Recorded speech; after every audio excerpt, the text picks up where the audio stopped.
시청자 여러분 안녕하십니까? 굿모닝 YTN 2부 시작합니다. G20 뉴델리 정상회의 마지막 날 윤석열 대통령이 23억 달러, 우리 돈으로 3조 원 규모의 우크라이나 추가 지원 계획을 밝혔습니다. 기시다 일본 총리와는 3주 만에 다시 만나 3월 이후 6번째 정상회담을 했습니다. 인도 뉴델리에서 강희경 기자가 전해드립니다. G20 뉴델리 정상회의 마지막 날 윤석열 대통령이 다시 한번 발언에 나섰습니다. 하나의 미래를 주제로 열린 세 번째 세션에서 우크라이나 재건에 추가로 23억 달러를 지원하겠다는 계획을 밝혔습니다. 규범에 기반한 국제 질서를 지키기 위해 우리나라가 주도적인 역할을 하겠다는 취지입니다. 규범 기반 국제 질서 강화를 위한 대한민국의 외교 지평이 인태 영내에서 글로벌 차원으로 한 차원 더 확대된다는 것을 의미합니다. G20 관람한찬에서 바이든 미국 대통령과 1시간 반 동안 환담을 나눈 윤 대통령은 기시다 후미오 일본 총리와도 20분 깜짝 정상회담을 가졌습니다. 12년 만에 셔틀 외교 복원을 선언한 지난 3월 이후 벌써 6번째 회담입니다. 윤 대통령은 한일중 정상회의 개최를 위해 협력하자고 말했고 기시다 총리는 이에 적극 호응하겠다고 화답했다고 대통령실은 전했습니다.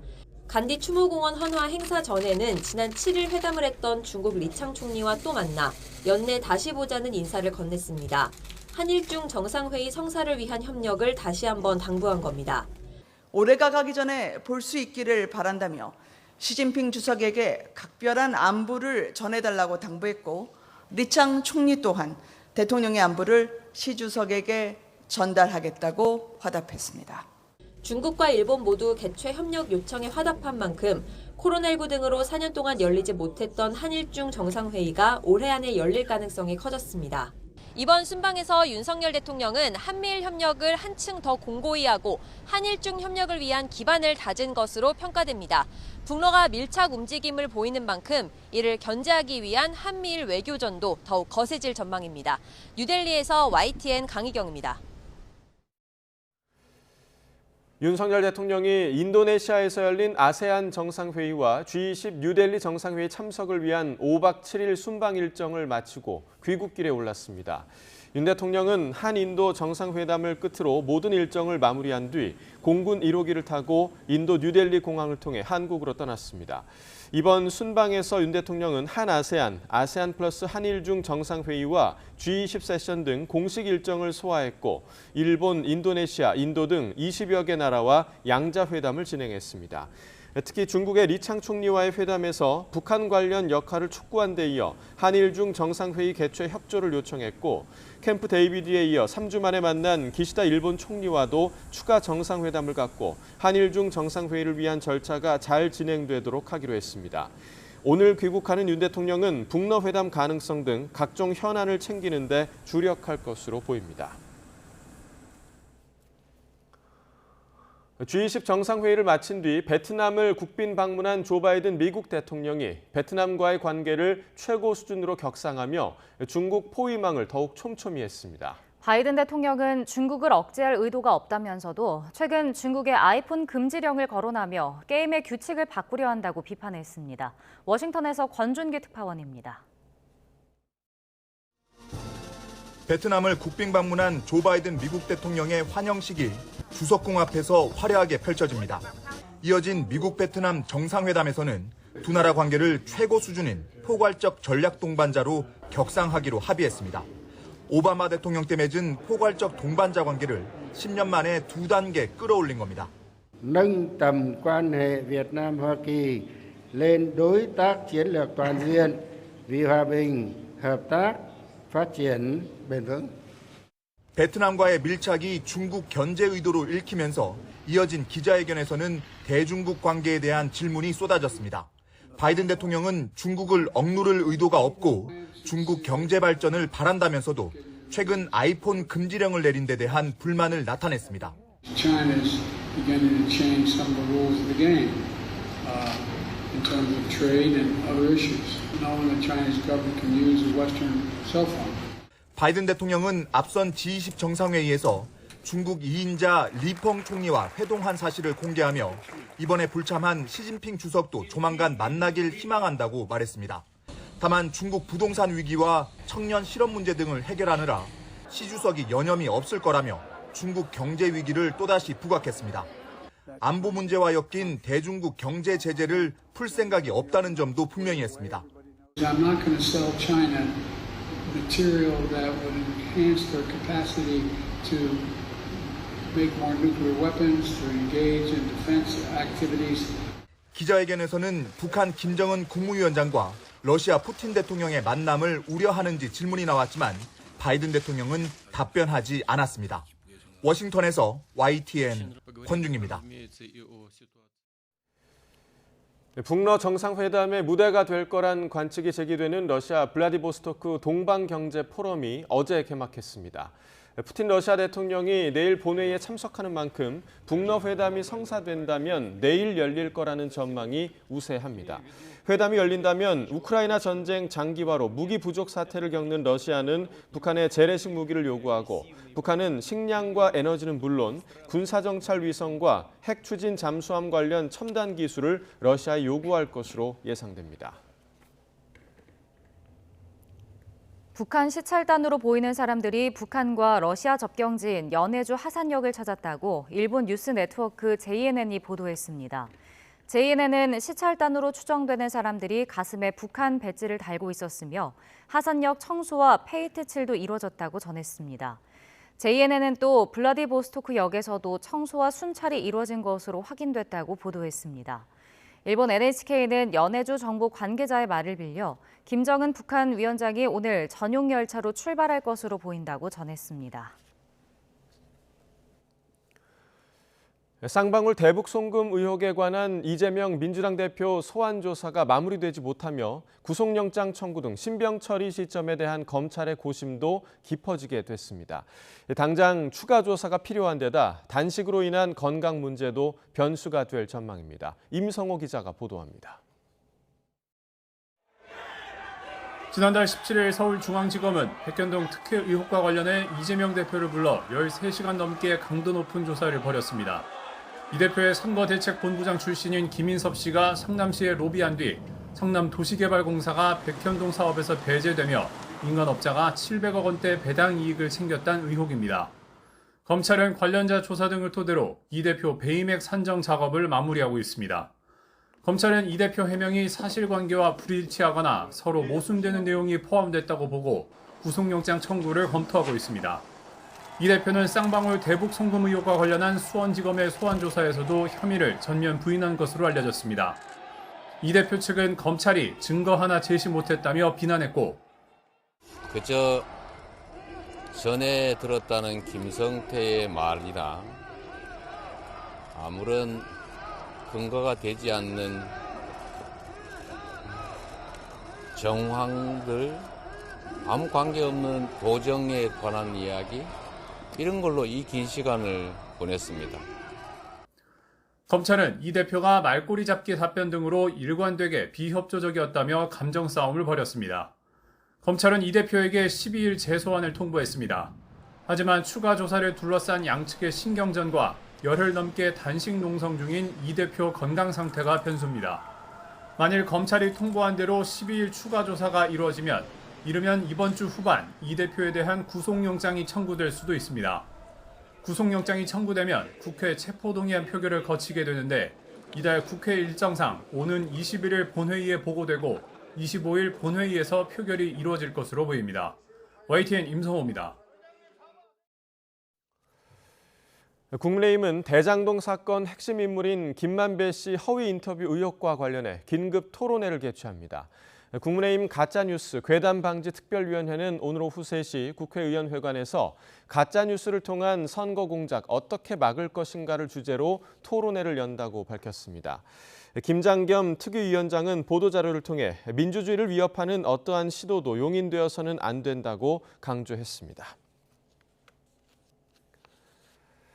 더불어민주당은 윤석열 정권 폭정 저지와 민주주의 회복을 내걸고 국회에서 7번째 촛불 문화제를 이어갑니다. 오늘 저녁 국회 본청 앞 계단에서 열리는 촛불 문화제에는 민주당 이재명 대표와 당 소속 의원 등이 참석해 윤석열 정부의 실정을 지적하며 국정 쇄신을 요구할 예정입니다.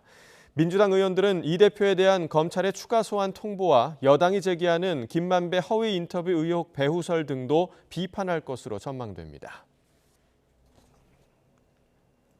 북아프리카 모로코 지진 희생자가 2,122명으로 늘었습니다. 모로코 국영방송은 중부 마라케시 인근에서 일어난 규모 6.8 강진으로 인한 사망자가 2,122명으로 늘었고 부상자는 2,421명으로 집계됐다고 보도했습니다. 특히 부상자 가운데 중태가 많아 사망자 수는 계속 늘 것으로 보입니다. 북아프리카 모로코 남서부를 강타한 지진에 희생된 이들이 2,000명을 넘어선 가운데 인명과 경제 피해 규모가 애초 예상보다 훨씬 더 커질 수 있다는 분석이 제기됐습니다. 미국 지질조사국은 현지 시각 10일 펴낸 새 보고서에서 이번 모로코 강진의 인명 피해 및 경제 타격 추정치 관련 평가를 모두 적색 경보로 조정했습니다. 지진 직후 인명 피해 수준을 2단계 낮은 황색 경보로 경제 타격의 경우 이보다 한 단계 높은 주황색 경보로 각각 판단했던 것에서 상향 조정한 것입니다. 전해드린 것처럼 북아프리카 모로코 강진 사망자가 2,000명을 넘은 가운데 맨손까지 동원한 필사의 구조 작업이 이어지고 있습니다. 하지만 여진 공포까지 더해지면서 수색에 어려움을 겪고 있습니다. 보도에 김선희 기자입니다. 형체도 알아볼 수 없이 무너져 내린 집들. 구조대가 어렵게 사람 한 명을 들것에 옮깁니다. 구조대원이 출동한 곳은 그나마 사정이 났지만 심각한 곳은 건물에 깔린 사람들을 시민들이 직접 맨손으로 구해내고 있습니다. 골든타임인 72시간 안에 찾아내기 위해 필사의 구조 작업이 이루어지고 있습니다.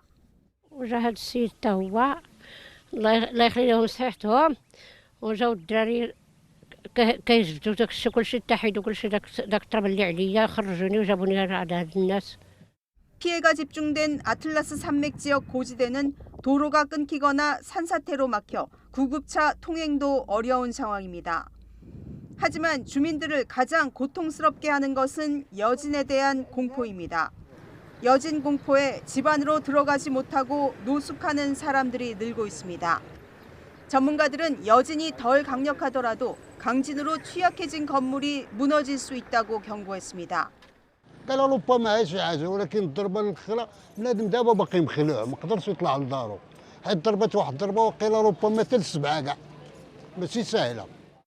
국제사회의 지원도 계속 이어지고 있습니다. 미국과 중국, 전쟁 중인 러시아와 우크라이나, 대지진을 겪은 튀르키예도 연대 의사를 밝혔습니다. 독일은 모로코에 파견할 지원팀을 꾸렸습니다. Nein, die Hoffnung verlieren wir grundsätzlich erstmal nie. Wir haben auch schon Erfahrung gehabt, dass wir nach langer Zeit noch Leute lebend gefunden haben. 한편 모로코에 있는 360여 명의 한인 교민들은 현재까지 안전한 것으로 알려졌습니다.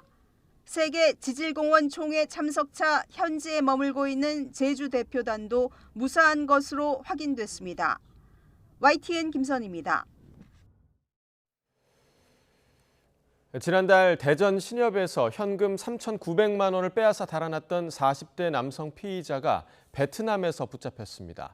도박 빚 때문에 범행을 한 것으로 알려졌는데 붙잡힌 곳도 현지 카지노였습니다. 윤태인 기자의 보도입니다. 오토바이 한 대가 인도 위를 지나가고 10분가량 뒤 경찰차와 구급차가 달려옵니다. 지난달 18일 대전 서구 관저동에 있는 신협에 강도가 든 겁니다. 피의자로 지목된 40대 남성 A씨는 소화기 분말을 뿌리며 미리 준비한 흉기로 직원을 위협해 3,900만 원을 빼앗았습니다. A씨는 범행 뒤 수사에 혼선을 주기 위해 지인의 차량과 택시를 이용하기도 했으며 CCTV가 없는 도로를 통해 경찰을 따돌린 뒤 훔친 오토바이 2대를 버리고 종적을 감췄습니다. 이동 동선이 워낙 복잡하고 길었고 이동 수단도 여러 개를 하면서 이동을 했기 때문에 특정하는 데 좀 시간이 많이 걸렸습니다. 하지만 경찰이 A씨의 신원을 파악했을 때는 이미 A씨가 해외로 도주한 상황이었습니다. 뒤늦게야 A씨가 베트남으로 출국했다는 것을 확인한 경찰은 인터폴에 적색 수배를 요청했습니다. 결국 A씨는 해외 도피 21일 만에 어제 오후 베트남 다낭에 있는 카지노에서 현지 공안에 체포됐습니다. 경찰은 카지노에서 A씨를 본 것 같다는 현지 한인의 제보를 받고 잠복 수사를 벌여온 것으로 알려졌습니다.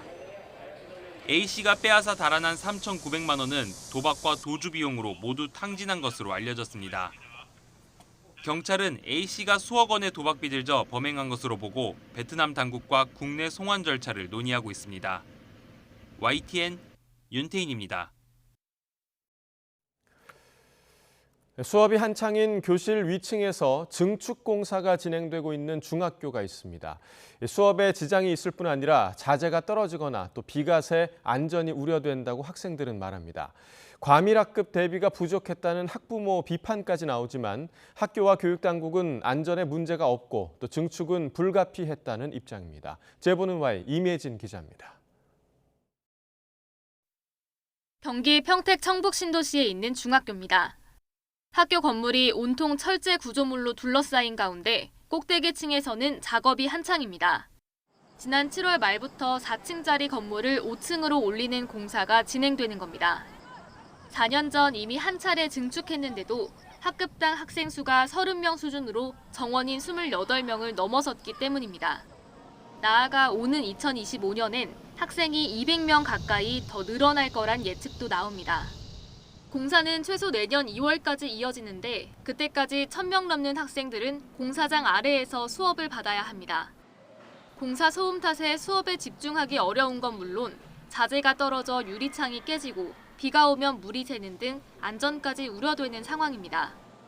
엄마 뭐가 들들들들들 하고 막 교실이 약간 흔들리는 것 같은 기분이 들고 엄마 이렇게 느낌에는 이 앞에 있는 아파트보다 우리가 약간 기울어진 느낌이 들어.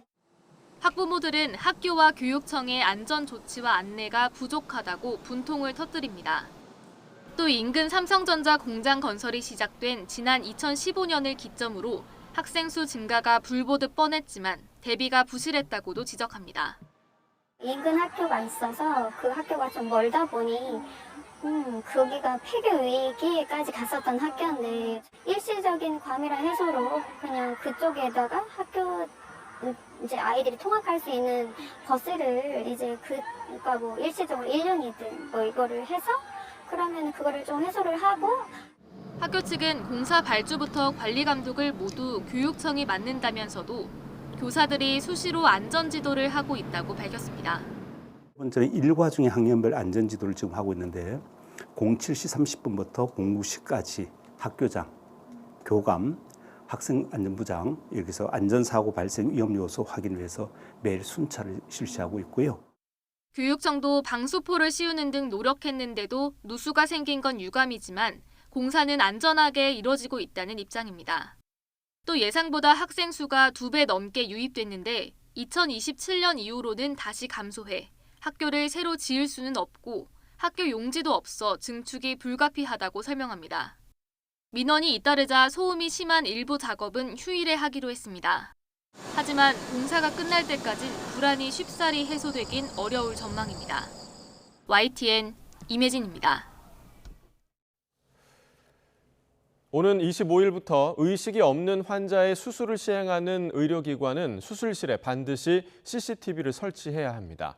의사단체는 진료를 위축시킨다며 헌법 소원으로 맞섰고 환자단체는 실효성 없는 법이라고 반발하고 있습니다. 무슨 이유인지 김혜은 기자가 보도해드립니다. 지난 2016년 턱 수술을 받다 과다출혈로 숨진 권대희 씨. 이 사건을 계기로 수술실 CCTV를 의무화하는 이른바 권대희법이 생겼습니다. 집도의가 아닌 의료진이 수술을 이어가는 이른바 대리수술을 막겠다는 겁니다. 이 법은 유예기간 2년을 거쳐 오는 25일부터 본격적으로 시행에 들어갑니다.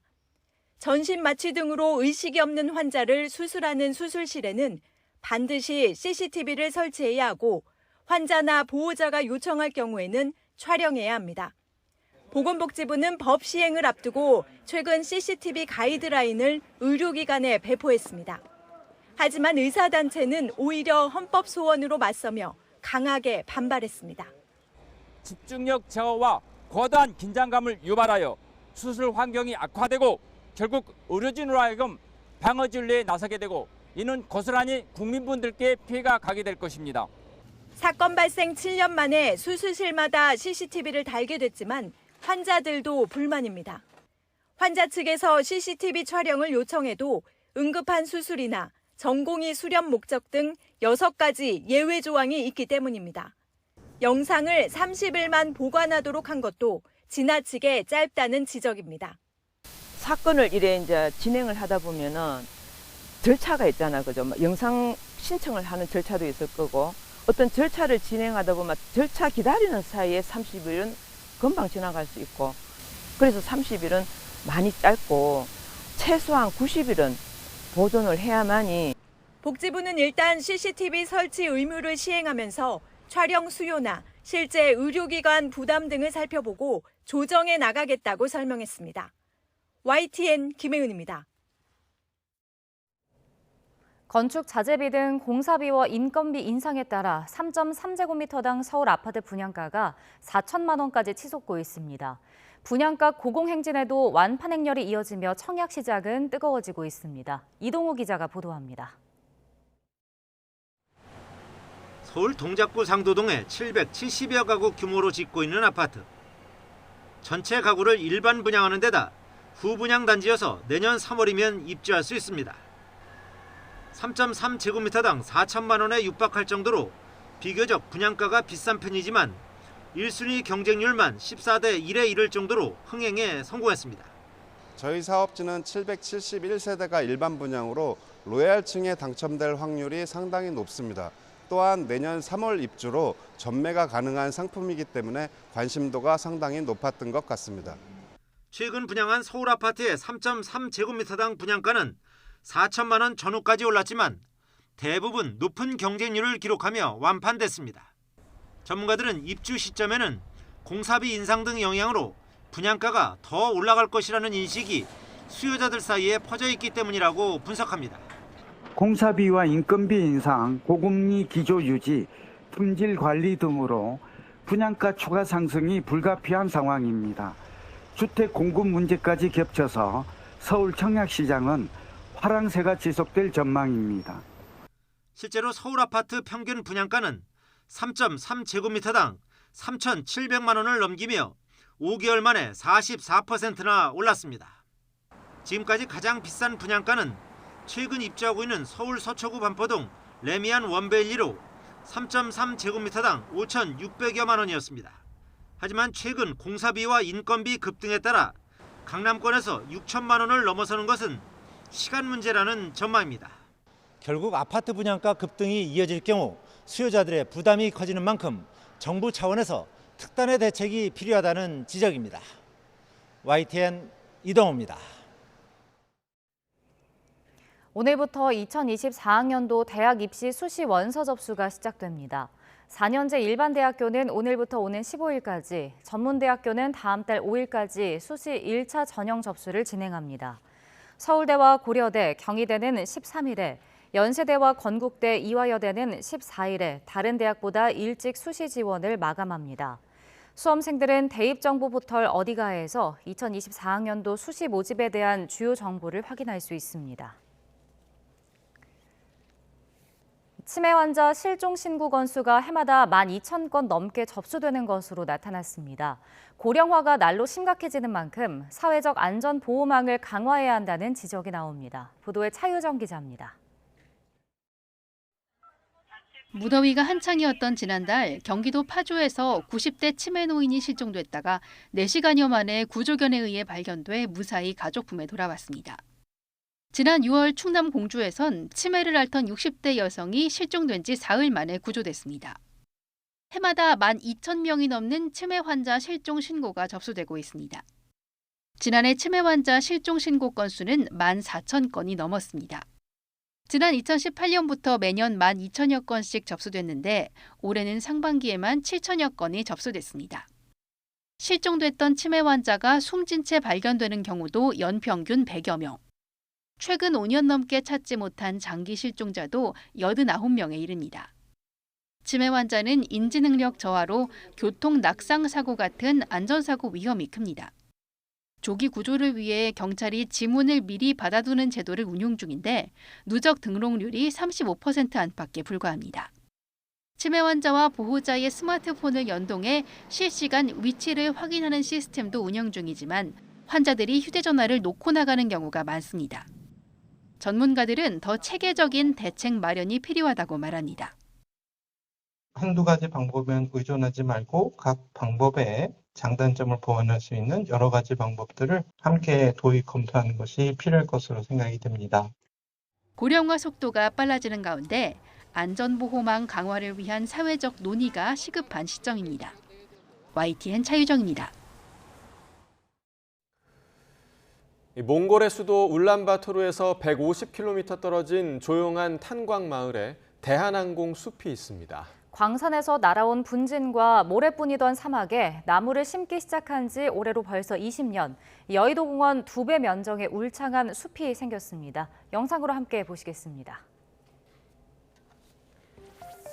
수평선 너머로 숲이 끝없이 펼쳐져 있습니다. 한때 몽골에서 소비되는 석탄 생산 절반 이상을 담당하던 대표적인 탄광 도시였던 곳입니다. 바람만 불면 도시가 분진과 먼지로 뒤덮이던 이곳에 대한항공이 2004년부터 나무를 심기 시작했습니다. 우리나라까지 날아오는 황사 피해를 조금이라도 줄이기 위해서입니다. 잘 자란 포플러 나무 한 그루는 먼지 30kg을 흡수해 방풍림 역할을 하고 또 사막화도 막아줍니다. 대한항공 직원들이 한 땀 한 땀 심은 나무가 벌써 12만 5천여 그루. 가장 오래된 나무는 아파트 3층 높이를 넘어섰습니다. 면적은 여의도공원 2배 크기에 달합니다. 20년간의 노력으로 울창해진 대한항공 숲은 우리나라와 몽골 간의 우호적인 관계를 보여주는 대표적인 기업의 사회공헌 활동으로 꼽힙니다. 대한항공은 앞으로도 사막화를 막기 위해서 인근에 또 다른 숲을 조성할 계획입니다. 올해 전북 무주 반딧불 축제에서 선보인 무주 안성 낙화놀이가 축제 참여 시민들에게 큰 호응을 받은 가운데 국가지정 문화재 승격 추진 작업이 진행됩니다. 무주군은 전문가 간담회를 열고 전라북도 무형문화재인 무주 안성 낙화놀이의 국가지정 문화재 승격을 위한 본격적인 논의를 시작한다고 밝혔습니다. 지난 2일 시작돼 쓰레기, 바가지, 안전사고 없는 이른바 산무 축제를 지향했던 무주 반딧불 축제는 내년을 자연특별시 무주 방문의 해로 선포한 뒤 9일간의 축제 일정을 마무리했습니다. 오늘 아침 출근길에도 옷차림에 신경 써주셔야겠습니다. 일교차가 10도 안팎까지 크게 벌어지겠는데요. 현재 서울 기온은 23.2도로 선선함이 감돌고 있지만 한낮에는 기온이 30도 안팎까지 크게 오르면서 때늦은 여름 더위가 나타나겠습니다. 크게 벌어지는 기온차에 감기 등 호흡기 질환에 걸리지 않도록 건강관리 잘해주시기 바랍니다. 오늘도 내륙은 대체로 맑겠습니다. 다만 전남 동부 남해안에는 아침까지, 제주 동부 지역에는 오후까지 5mm 안팎의 약한 비가 오락가락 내리겠고요. 오후 한때 경기 동부와 강원, 남부 곳곳으로는 5에서 20mm의 요란한 소나기가 지나겠습니다. 현재 기온 살펴보겠습니다. 현재 서울 기온 23.2도, 전주 21.9도, 부산은 23.1도를 나타내고 있습니다. 낮 동안에는 30도 안팎의 늦더위가 이어지겠습니다. 오늘 서울과 광주의 한낮 기온 30도, 대구는 31도까지 오르겠습니다. 이번 한 주간은 대체로 구름 많거나 흐린 날들이 많겠고요. 주 중반에는 강원 영동과 남부지방에, 주 후반에는 전국에 비가 내릴 전망입니다. 오늘 아침까지 내륙 곳곳에 가시거리 1km 미만의 짙은 안개가 끼는 곳이 많겠습니다. 출근길 차간 거리를 넉넉히 두는 등 교통 안전에도 각별히 유의해 주시기 바랍니다. 지금까지 서울 상암동 야외 스튜디오에서 YTN 윤수빈입니다.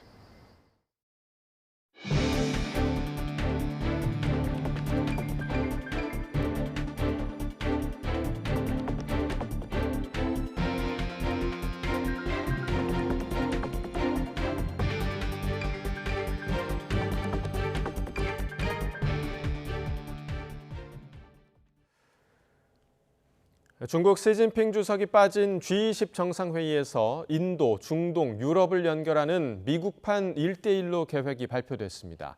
시 주석은 북러 밀착에도 선을 그으며 내부 단속에 주력하는 모습을 보여줬습니다. 베이징 강정규 특파원입니다. 시진핑 중국 국가주석과 블라디미르 푸틴 러시아 대통령이 나란히 불참한 인도 G20 정상회의. 미국 주도로 중국의 현대판 실크로드 1대1로에 대항할 국제 철도 항만 연결 계획이 발표됐습니다. 인도, 중동, 유럽을 잇는 경제 회랑을 만들겠다는 건데 1대1로에서 이탈하는 이탈리아도 참여합니다. 중국 관영지는 말만 많고 실천은 없는 또 하나의 사례가 될 것이라고 비꼬았습니다. 중국은 G20 비공개 회의에서 2026년 미국이 순회 의장국을 맡는 것에도 반대한 걸로 전해졌습니다. 我们要团结，不要分裂；要合作，不要对抗；要包容，不要排斥。 시진핑 주석은 G20 대신 동북 헤이룽장성 수해 지역을 찾아가 민심을 다독였습니다. 按照我们的既定的目标继续往前走，和我们全中国各族人民一起奔向中国式现代化。 베이징에서 가까운 허베이성도 홍수 피해가 컸지만 북러 정상이 만날 블라디보스토크 근처로 간 겁니다. 그러나 끝내 양측엔 축적만 보냈고 이전에 비해 대표단의 격도 확 낮췄습니다. 국제법 위반 소지가 다분한 무기 거래에 선을 그은 걸로 풀이됩니다.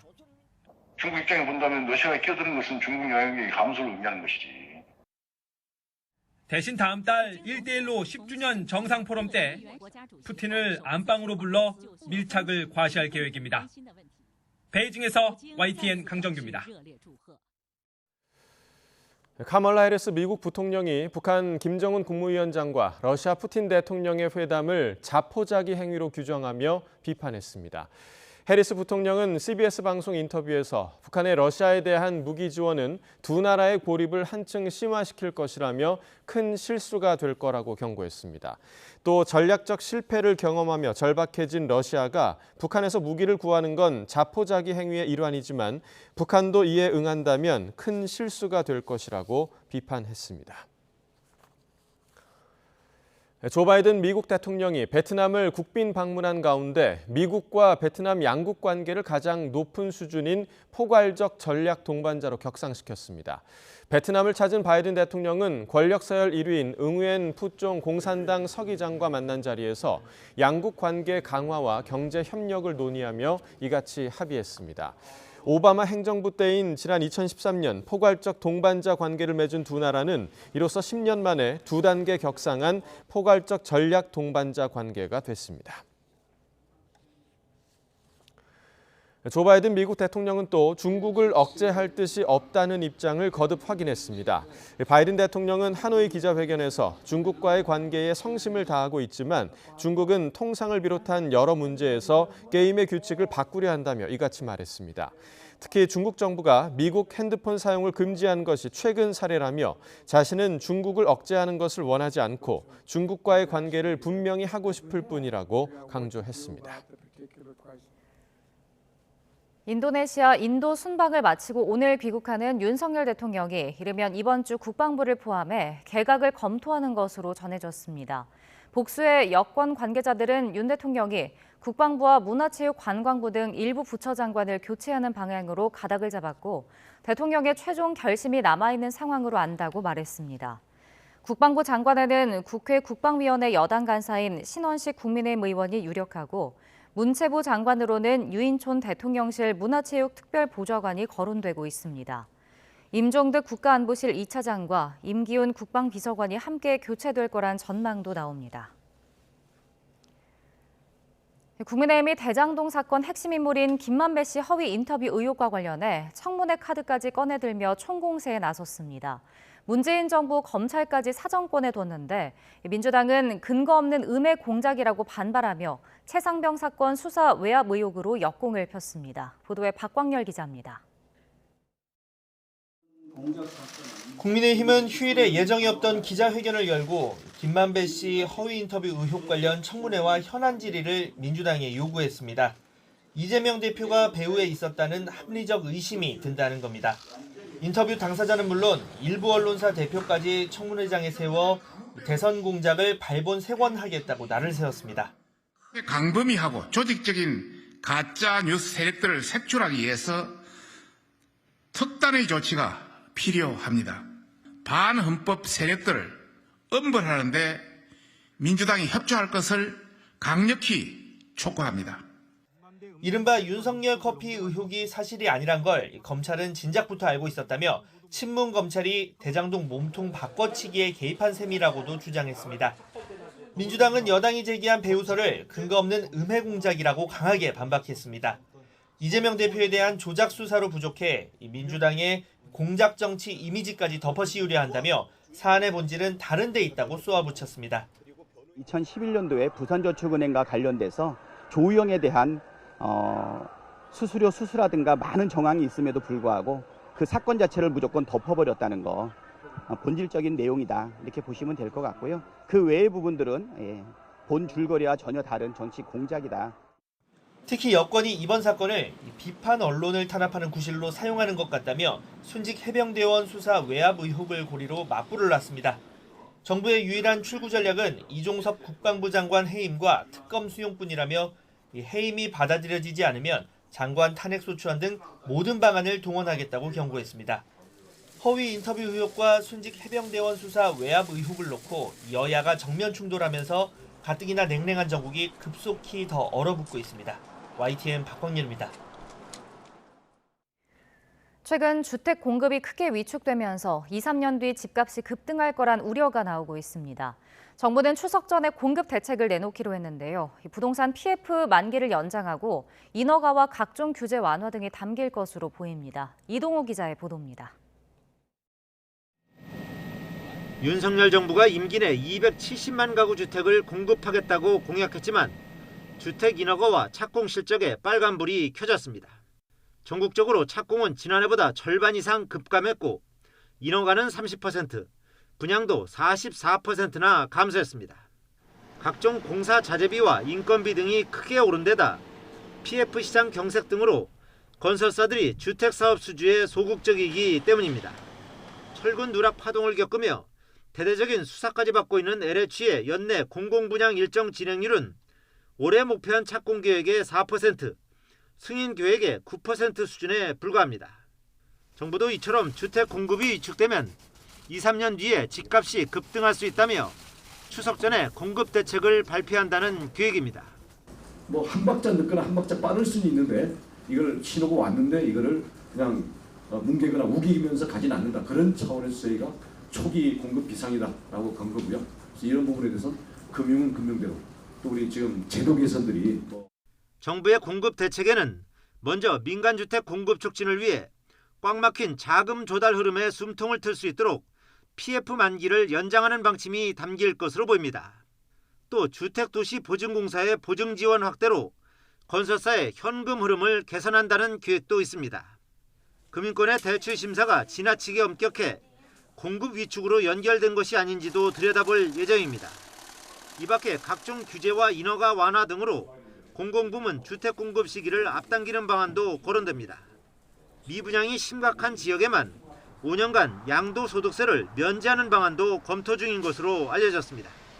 정부는 민간주택 공급 촉진을 위해 재건축 초과이익 환수제 완화나 실거주 의무 폐지 등 국회에 계류된 법안의 신속한 통과도 촉구할 것으로 보입니다. YTN 이동호입니다.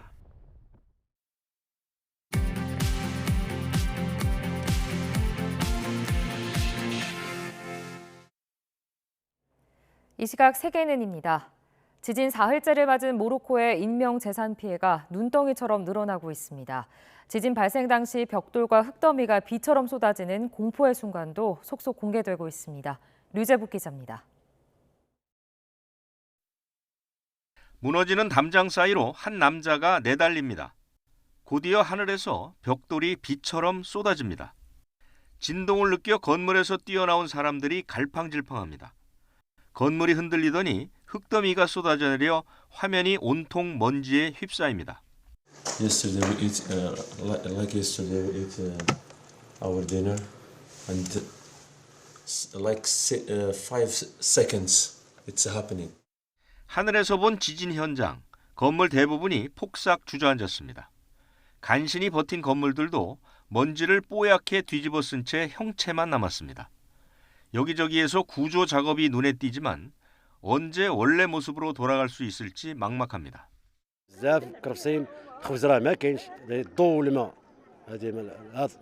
لا تناقش ما كاينش من النهار الاول فاش سميتو الناس. 악몽 같던 며칠을 뒤로 한 채 비행기에 오르는 관광객들. 사지를 탈출한다는 안도보다는 남아있는 사람들의 걱정과 미안함이 더 큽니다. But we are praying for the people of Morocco. It's very sad, and we hope that the communities can recover as well. 시간이 흐를수록 눈덩이처럼 늘어나는 지진 피해. 사망자가 10,000명에 이를 것이란 추정과 함께 세계보건기구는 이미 30만 명 이상이 피해를 봤다고 밝혔습니다. YTN 유재복입니다. 토니 블링컨 미국 국무장관은 모로코 지진은 참혹한 사태라며 필요한 모든 지원을 제공하겠다고 밝혔습니다. 블링컨 장관은 CNN 방송에 출연해 미국 정부는 즉각 모로코 정부와 접촉해 우리가 할 수 있는 어떤 지원도 제공하겠다는 입장을 전달했다고 말했습니다. 그러면서 모로코의 지원 요청을 기다리고 있으며 미국 정부는 지원 준비를 갖추고 있다고 덧붙였습니다. 국가 부도 위기를 겪으며 여러 차례 구제 금융을 받았던 그리스가 10여 년 만에 투자 적격에 해당하는 신용등급을 받았습니다. 유럽중앙은행이 인정하는 국제신용평가사 DBRS는 그리스의 장기 외화 및 자국통화 표시 신용등급을 투자 부적격 등급인 BB에서 투자 적격 등급인 BBB로 상향했다고 밝혔습니다. DBRS는 그리스의 재정과 부채 상황이 상당히 개선됐다며 이는 신중하게 재정 계획을 실행하려는 그리스 정부의 노력 덕분이라고 평가했습니다.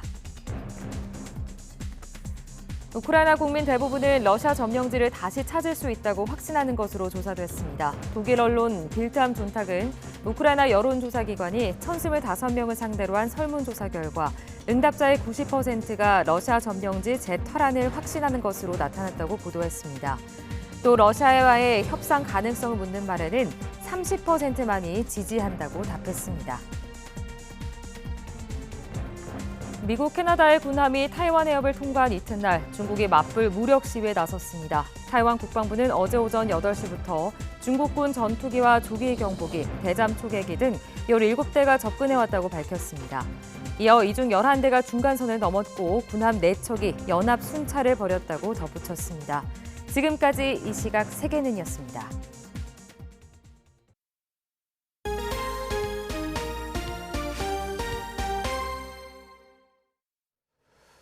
내년이면 한국은 65세 이상 노인 인구가 1,000만 명을 넘어가는 나라가 됩니다. 의료기술의 발달로 건강한 황혼기를 맞았는데도 정작 어르신들은 할 게 없고 또 마음 편히 있을 공간조차 많지 않다고 하소연하는데요. 강민경 기자가 어르신들의 이야기를 듣고 왔습니다. 평일 이른 아침인데도 매표소 앞에 줄이 길게 늘어서 있습니다. 서울 종로구에 있는 이 영화관의 표값은 단돈 2,000원. 추억의 옛날 영화를 상영하는 데다 일주일에 한 번씩은 어르신 맞춤형 놀이 프로그램도 진행해서 인기가 많습니다. 고민 있으세요? 소화가 안 된다. 나도 소화가 안 된다. 공감하시는 분들만 박수 한번 쳐볼게요. 매주 서너 번씩 편도 1시간 반 거리를 지하철을 타고 꼬박꼬박 찾아오기도 합니다. 이유를 묻자 쓸쓸한 답이 돌아옵니다. 할 게 없어. 나이 먹어가지고 노래하고 춤추고 그러니까 보기 좋잖아. 그러니까 수원세 여기까지 오지. 올해 기준 65살 이상 노인은 950만 명. 대한민국 전체 인구의 18% 이상을 차지합니다. 또 평균 기대 수명은 83살로 은퇴 이후 20년 넘는 시간이 주어지는 셈입니다. 그러나 한국 사회에서 이른바 건강한 노인이 설 자리는 많지 않습니다. 키오스크로 주문받는 가게는 점점 늘고 어르신들을 위한 문화 공간은 사라지면서 서울 전체가 마치 노시니어 존처럼 느껴진다는 지적입니다. 원래 저도 커피를 좋아하고 빵 같은 거 이런 거 좀 좋아해서 그런 저기를 좀 주로 가는 편이에요. 혼자는 못 가죠. 왜 못 가세요? 아니 근데 혼자는 간다는 게 쉽지가 않고 이제 애들이 가는데 데리고 가면 따라가게 되고. 그냥. 도내 곳곳에 있는 양로원이나 노인 복지시설은 영 내키지 않는다는 목소리도 있습니다. 보통 요양과 돌봄에 초점을 맞추다 보니 다양한 취미와 사회생활을 자유롭게 누리고 싶어하는 건강한 어르신들에겐 어울리지 않는 겁니다. 복지관이나 이런 데는 안 가시나요? 예, 안 가요. 그런데. 거기는 왜 안 가세요? 그것도 중요해요. 아니 저기 나는 소리를 오랫동안 했어요. 그래서 그동안에 상도 많이 받았어요. 여기는 이제 여가 활동으로 시간 보내기도 좋고 그래서 여기로 와요. 내년 대한민국의 65살 이상 인구는 사상 처음으로 1,000만 명을 넘길 전망입니다. 어르신들이 그냥 편안하게 내가 이용하고 싶은 공간에서 이용할 시간에 맞춰서 할 수 있는 공간, 이런 것들이 좀 필요하지 않을까 싶어요. 인생의 황혼기에 접어든 어르신들이 건강한 신체로 행복한 노년을 즐길 수 있도록 여가 사각지대를 메꿀 방안이 필요해 보입니다. YTN 강민경입니다. 수류탄으로 의심되는 물건이 있다는 5인 신고로 경찰과 군부대가 출동하는 소동이 벌어졌습니다. 서울 강동경찰서는 어제 오후 6시 20분쯤 서울 고덕동에 있는 3층짜리 상가주택 지하창고에서 수류탄으로 보이는 물건이 있다는 신고를 접수했습니다. 이 일로 건물에 있던 주민 12명이 대피한 뒤 2시간가량 동안 건물 출입이 통제됐고 군부대가 출동해 폭발물 수색에 나섰습니다. 대전에서 트럭이 자전거를 들이받아 자전거 운전자가 숨졌습니다. 어제 오후 2시 10분쯤 대전 대덕구 신탄진동 왕복 2차로에서 70대 운전자 A씨가 몰던 1톤 트럭이 마주오던 자전거를 들이받아 80대 자전거 운전자가 숨졌습니다. 경찰은 체열을 통해 A씨의 음주운전 여부 등을 조사하고 있습니다. 한국과 일본, 홍콩 등의 정상급 경주마가 출전한 제6회 코리아컵 대회에서 일본의 세계적인 경주마 크라운 프라이드가 강력한 경쟁자들을 따돌리고 우승했습니다. 출발과 함께 선두권을 형성한 크라운 프라이드는 레이스 중반부터 2위권을 제치고 선두에 나선 뒤 20m 넘는 여유로운 거리차로 1800m 레이스를 가장 먼저 통과했습니다. 우리나라 대표말 위너스맨은 3위를 차지했습니다. 연일 일교차큰 날씨가 이어지고 있습니다. 오늘도 옷차림에 유의해 주셔야겠는데요. 현재 서울 기온은 23.2도로 선선함이 감돌고 있지만 한낮에는 30도까지 올라서 어제만큼 덥겠습니다. 큰 기온차에 감기 걸리기 쉬우니까요. 건강관리 잘해 주시기 바랍니다.